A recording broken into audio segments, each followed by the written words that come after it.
I think when we talk about profit, and everybody knows that profits, it's the sales minus your cost, am I right? So that's a simple equations to calculate.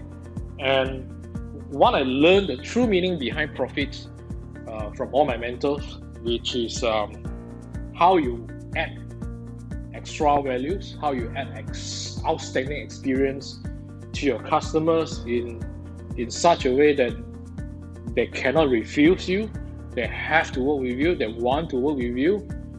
So so that actually brings profit because when you do this, when you understand the principle of profits, the essence behind the profit is to give outstanding value to your customer, is to fulfill what they want and give them what they want, they will actually want to do business with you. And when they want to do business with you, that actually brings in sales.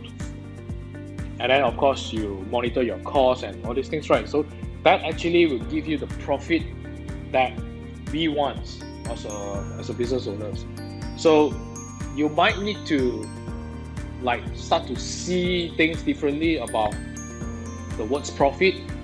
And in terms of just the simple calculations, we need to rewire our mindset that actually profits come from customers, and getting the customer to do business with us is actually to give them outstanding values, outstanding experience, and to make sure that they cannot say no to our products or our service.